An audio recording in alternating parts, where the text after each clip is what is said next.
नमस्कार, मैं हूं रितेश कुमार गौतम और स्वागत है आपका हमारे खास कार्यक्रम जनता सरकार में, जिसमें हम बात करेंगे सत्ता के सिंहासन से लेकर जनता के सरोकार तक। साथ ही हम आपको बताएंगे प्रदेश सरकार की हर उस योजना के बारे में जिनका सीधा संबंध हरियाणा की जनता से है, जो योजनाएं प्रदेश के विकास को नई गति प्रदान करेंगी और हरियाणा की जनता का चहुमुखी विकास भी करेंगी, ताकि प्रदेश की जनता तरक्की की राह पर आगे बढ़े और हरियाणा प्रदेश निरंतर उन्नति की नई ऊंचाइयों को छूता हुआ प्रगतिशील रहे।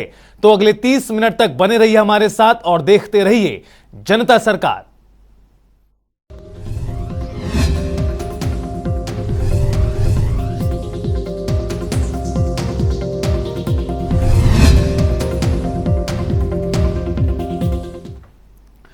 मुख्यमंत्री मनोहर लाल के नेतृत्व में हरियाणा प्रदेश विकसित राज्य के रूप में स्थापित होने की दिशा में तेजी से आगे कदम बढ़ा रहा है। मुख्यमंत्री के कुशल नेतृत्व में पिछले 8 सालों से हरियाणा सरकार पारदर्शिता के साथ प्रदेश और प्रदेशवासियों के लिए काम कर रही है और इस दिशा में काम करते हुए प्रदेश की मनोहर सरकार नागरिकों के उत्थान के लिए महत्वपूर्ण योजनाएं भी चला रही है, जिसे मुख्यमंत्री मनोहर लाल बखूबी निभा रहे हैं। और इस कड़ी में मुख्यमंत्री मनोहर लाल ने कैबिनेट बैठक कर प्रदेश हित में कई महत्वपूर्ण फैसले लिए हैं। देखिए रिपोर्ट।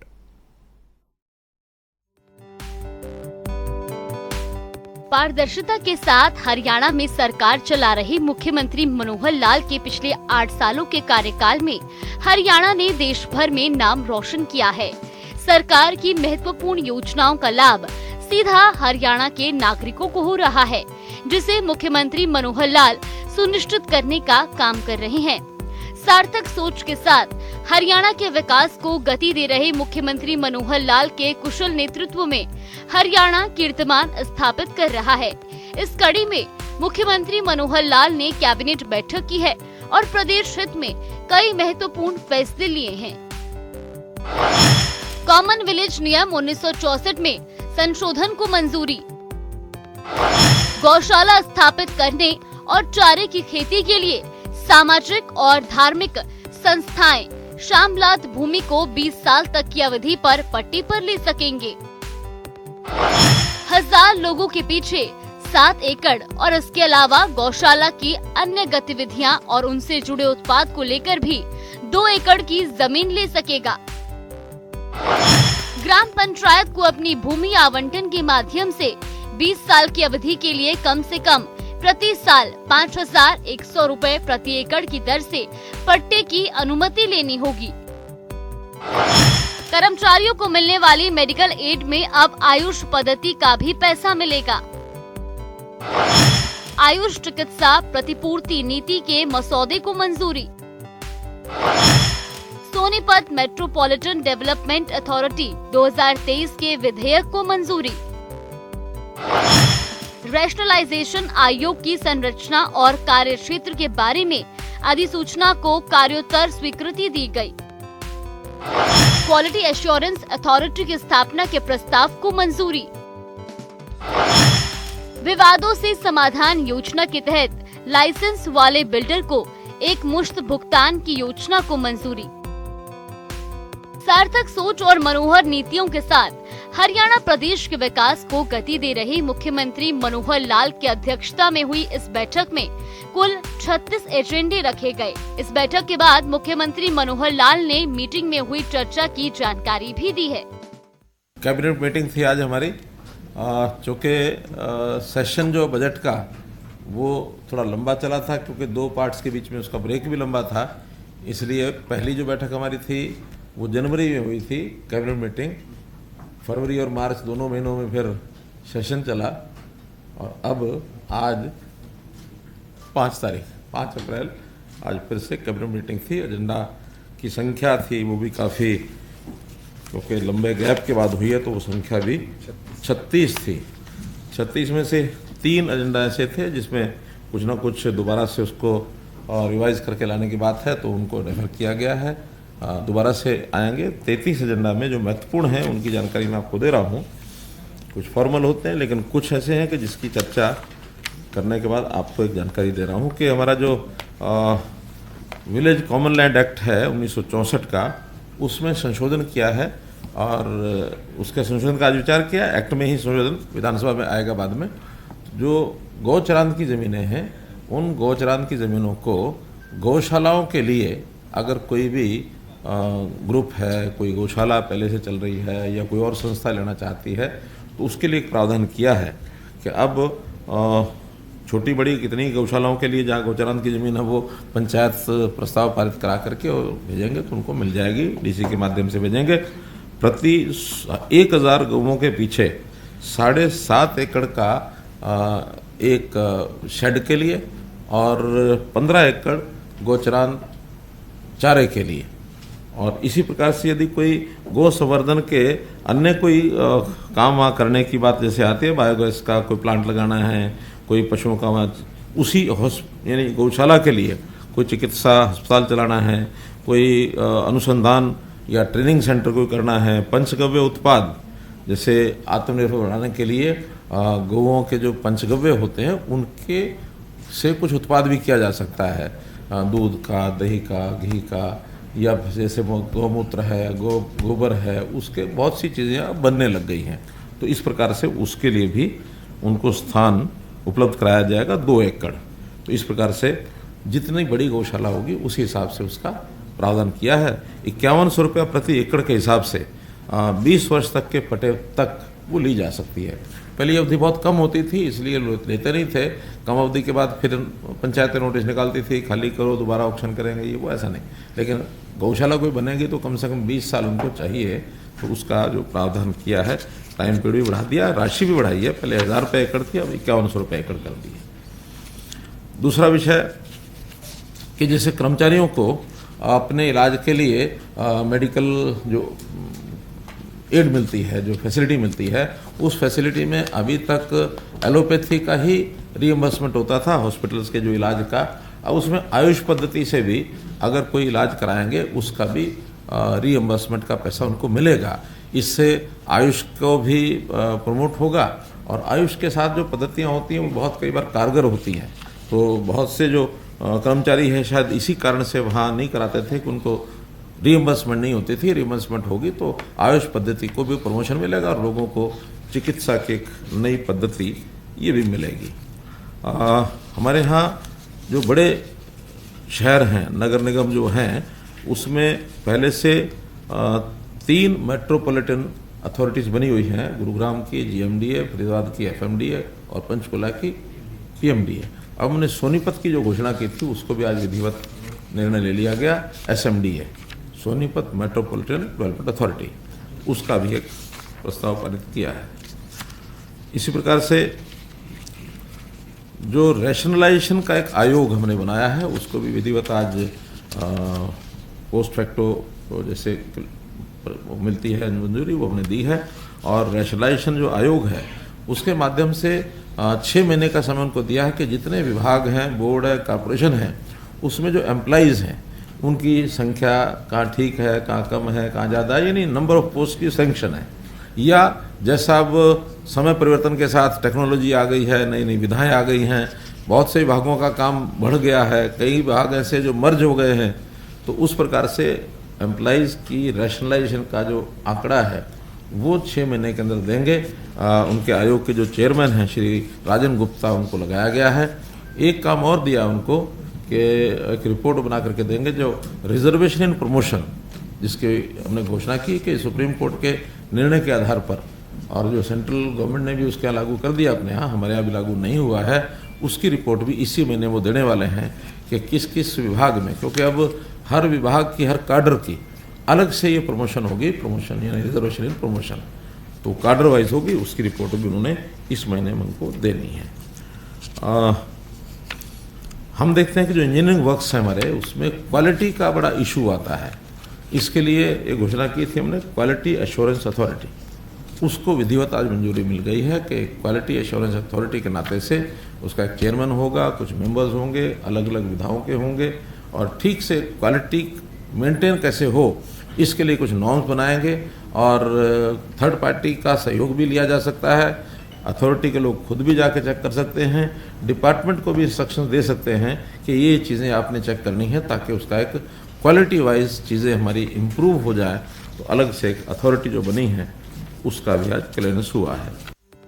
हरियाणा को विकसित राज्य के रूप में स्थापित करने की दिशा में आगे बढ़ रहे मुख्यमंत्री मनोहर लाल ने हरियाणा प्रदेश और हरियाणा वासियों के हित में कैबिनेट बैठक में कई अन्य महत्वपूर्ण फैसले भी हुए हैं, जो राज्य के विकास को गति देने में सहायता प्रदान कर रहे हैं।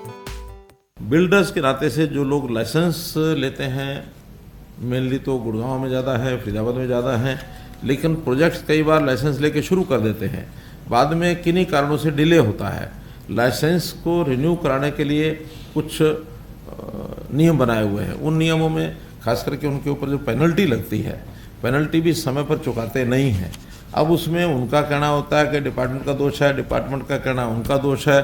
धीरे धीरे हम पॉलिसीज़ के माध्यम से चीज़ें ठीक तो कर रहे हैं, लेकिन फिर भी कुछ की पेंडेंसी बहुत अधिक होने के बाद लाइसेंस का जो रिन्यूअल फीस है वो इतना यानी बड़ी मात्रा हो जाती है कि कभी कभी वो भरने में भी असमर्थ हो जाते हैं और दोनों तरफ से स्टक हो जाता है मामला। उनको सबको राहत देने के लिए जिनकी तरफ ज़्यादा पैसा हो गया पेनल्टी का, तो जो मूल जुर्माने की राशि है उसमें जुर्माना जो है वो कितना ही हो गया है, तो वन टाइम सेटलमेंट में जिन्होंने कोई पैसा भी भरा नहीं है उनको सिर्फ 25% उसकी राशि देकर उस पेनल्टी या जो इंटरेस्ट है, यानी कुल मिला के 100% का 25% और, यानी 25% ऑफ कैपिटल, वो जो कैपिटल क्या जो ओरिजिनल अमाउंट, उस पेनल्टी नहीं, जो ओरिजिनल अमाउंट का अगर उससे भी ज़्यादा है तो सिर्फ उसका 25%, अर्थात टोटल का 125% वो दे करके और बाहर हो सकते हैं और उनका लाइसेंस जो रिन्यू हो जाएगा और बाकी अपने काम को जारी रख सकते हैं। और जिनका यानी पार्ट पेमेंट आई हुई है उस रिन्यूअल में और पार्ट पेमेंट रह गई है, उसका नियम ये बनाया कि जितनी पार्ट पेमेंट है वो और जो उसके इंटरेस्ट और पेनल्टी की राशि है उसका 10%, पहले तो था टोटल का 25%, इसमें केवल इंटरेस्ट और पेनल्टी का 10% वो जमा करा करके और उस चीज़ को आगे बढ़ा सकते हैं। ऐसा मोटे रूप से हमने निर्णय किया है।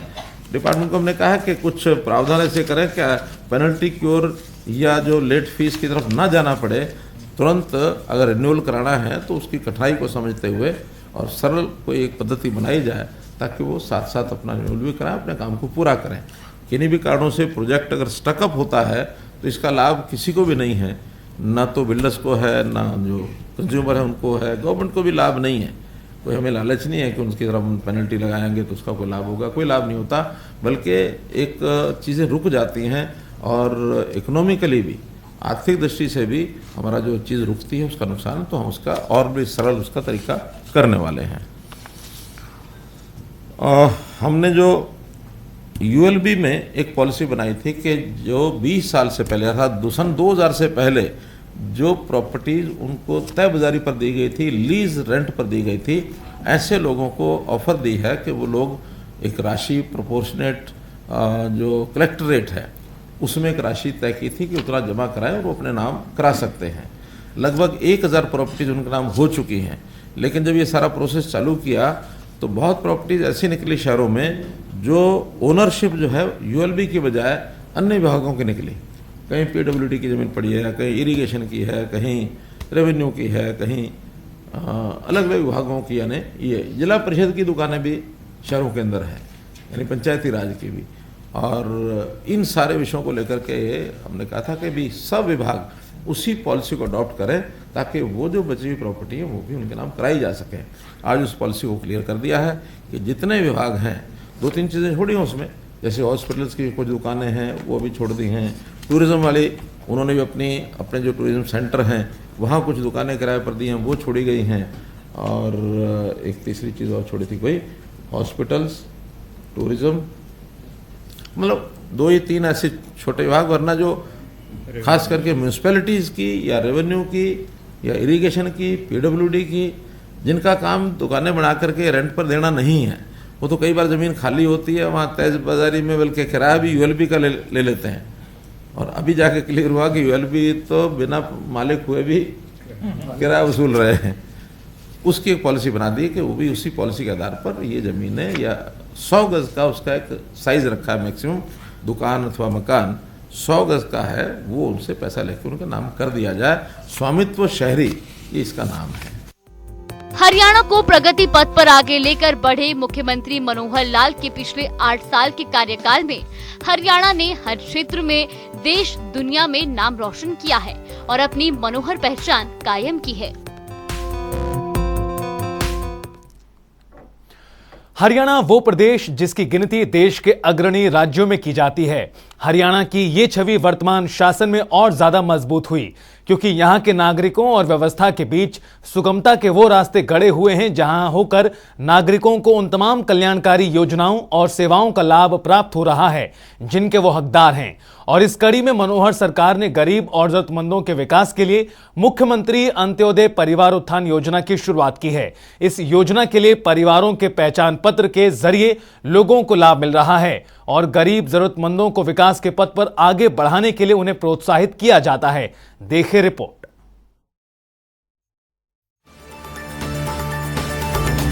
हरियाणा के मुख्यमंत्री मनोहर लाल के कुशल नेतृत्व में हरियाणा प्रदेश विकास के पथ पर अग्रसर हो रहा है। मुख्यमंत्री का सोच है कि योजनाओं का लाभ प्रदेश के हर एक नागरिक तक पहुंचे। इसी कड़ी में हरियाणा के मुख्यमंत्री मनोहर लाल ने मुख्यमंत्री अंत्योदय परिवार उत्थान योजना की शुरुआत।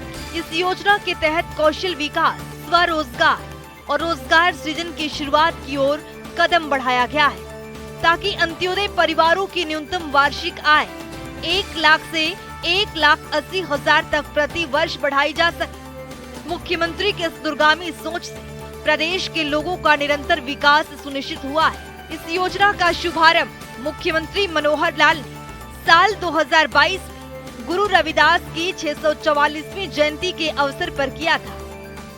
अपना मुख्यमंत्री अंत्योदय परिवार उत्थान योजना, इस योजना पर जो हमारा काम हुआ है, 2 हमारे जो फेज में मेले लग चुके हैं। तीसरे फेज को इसी महीने हमने शुरू करना है। जो 2 फेज के रिजल्ट्स हैं उसकी समीक्षा की गई है क्योंकि कई हिस्सों में वो काम करना पड़ता है। मेले लगाना, परिवारों की पहचान करना और डिपार्टमेंट्स के माध्यम से उनको योजनाएं बताना, उसको अप्रूव करना, फिर बैंक से उनकी सहायता करवाना, बैंक्स के माध्यम से कितने लोगों को लोन मिलेगा, फिर उन्होंने डिस्बर्समेंट, और डिस्बर्समेंट के बाद भी वो लोग अपना उचित काम कर सकें तो ऐसे डिपार्टमेंट की ओर से उनके ऊपर एक ऐसी टीम, संरक्षकों की टीम हम लगाते हैं ताकि जिस काम के लिए किसी व्यक्ति ने पैसा लिया है उसका ठीक उपयोग करे और अपनी आय बढ़ाए। तो इस सारे पर कंप्रीहेंसिव विचार हमने किया है और इसका लाभ हमको मिल रहा है। जो 1 लाख का हमने टारगेट किया था उसमें से लगभग 50,000 परिवार पिछले 2 बार के जो हमारे मेले लगे हैं उसके अंदर चिन्हित किया गया जिनको ये लाभ दिलाया जाएगा। अगला जो फेज़ है इस महीने की 10 तारीख से उसको तीसरे फेज को हम शुरू करेंगे ताकि ये तीसरा फेज भी महीने के अंत तक। मुख्यमंत्री अंत्योदय परिवार उत्थान योजना हरियाणा के मुख्यमंत्री मनोहर लाल की ओर से राज्य के गरीब परिवारों की आय में वृद्धि करने के लिए शुरू किया गया है। ये एक ऐसी योजना है जिसके जरिए गरीब परिवारों के पहचान पत्र बनाए जाते हैं और गरीब जरूरतमंदों को विकास के पथ पर आगे बढ़ाने के लिए उन्हें प्रोत्साहित किया जाता है। यही नहीं, हरियाणा अंत्योदय परिवार उत्थान योजना के तहत कुछ परिवारों को चयन भी किया जाता है जिनकी आय को बढ़ाने के लिए सरकार की ओर से हर संभव प्रयास करने की पूरी रूपरेखा भी तैयार की जाती है, जिसके तहत इन सभी परिवारों को विभागीय योजनाओं के बारे में जानकारी प्रदान की जाती है और इसमें आवेदन करवाने के लिए भी एक ऐप का शुभारंभ किया गया है। तो चलिए अब ग्राफिक्स के जरिए समझते हैं। हरियाणा सरकार परिवार स्तर पर आर्थिक सहायता के लिए तत्पर। 1 लाख सालाना से कम आय वाले परिवारों के बनते हैं परिवार पहचान पत्र। परिवारों को गरीबी रेखा से ऊपर उठाने का किया जा रहा है प्रयास। पहचान पत्र बन जाने से सरकार के पास होगी लाभार्थियों की सूची। सरकार की ओर से सूची के जरिए लाभार्थियों के उत्थान का प्रयास जारी। सरकार की ओर से बेरोजगार नागरिकों को कौशल विकास प्रशिक्षण किए जाते हैं प्रदान। राज्य के लगभग 1 लाख परिवारों को योजना का मिल रहा है लाभ। 8,000 से 9,000 प्रति माह की आय वाले परिवारों के लिए किए जाते हैं ज्यादा प्रयास। शिरोमणि गुरु रविदास जी की 644वीं जयंती के अवसर पर योजना की शुरुआत। सीएम मनोहर लाल ने वीसी के जरिए की हरियाणा अंत्योदय परिवार उत्थान योजना की घोषणा। हरियाणा के नागरिकों को आत्मनिर्भर और सशक्त बनाना है योजनाओं का उद्देश्य। हरियाणा में योजना के लागू होने के बाद से बेरोजगारी दरों में गिरावट आई।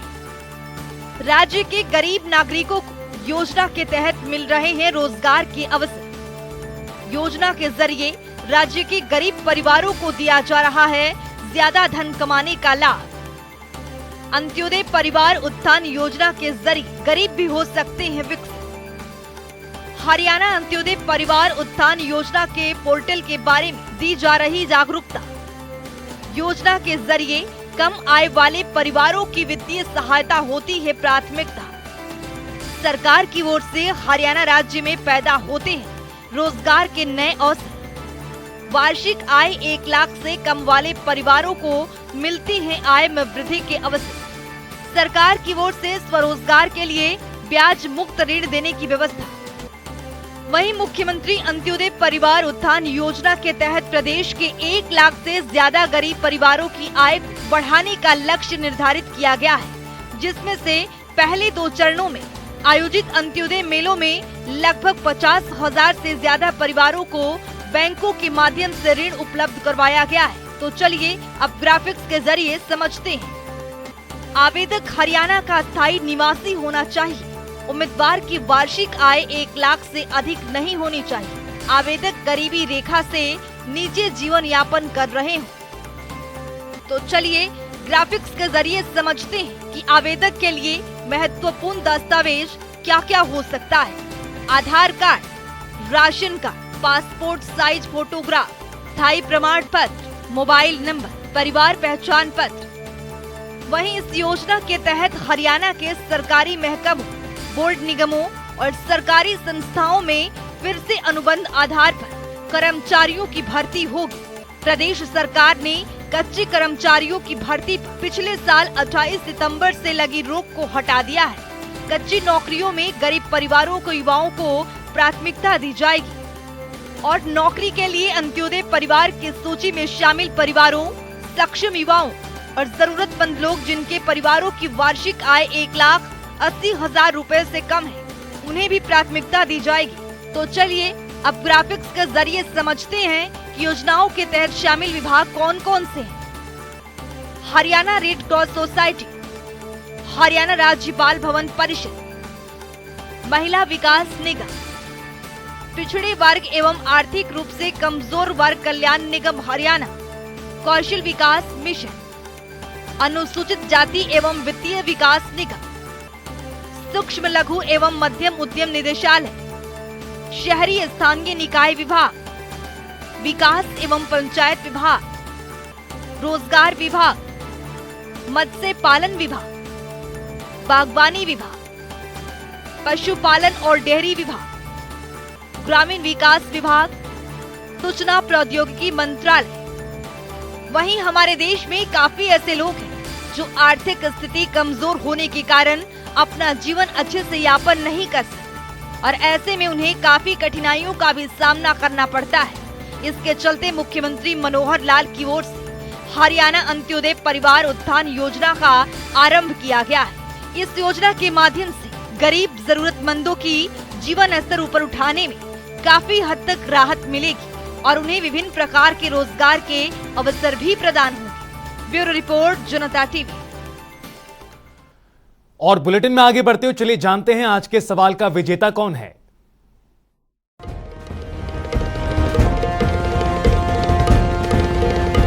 तो बात अब आज के विजेता की। जैसा कि आप जानते हैं, हर रोज एक नया सवाल पूछते हैं और सही जवाब देने वाले के नाम और तस्वीर अपने टेलीविजन स्क्रीन पर दिखाते हैं, साथ ही उसको उपहार भी देते हैं।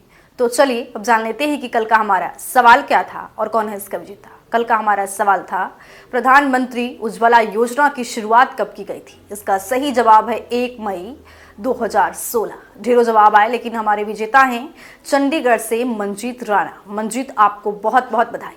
तो फिर पूछेंगे आज का सवाल, देखते रहिए जनता टीवी।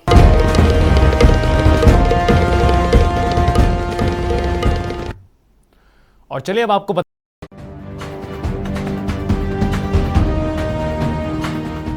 हर रोज की तरह हाजिर हूं आज का सवाल लेकर। जैसा कि आप जानते हैं, हर रोज एक नया सवाल पूछते हैं और सही जवाब देने वाले के नाम और तस्वीर अपने टेलीविजन स्क्रीन पर दिखाते हैं, साथ ही उसको उपहार भी देते हैं।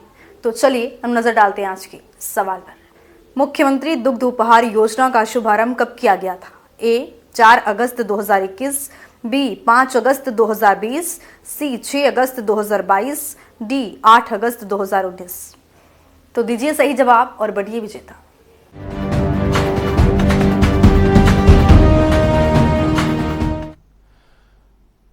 और फिलहाल इस बुलेटिन में इतना ही। आप देखते रहिए जनता टीवी।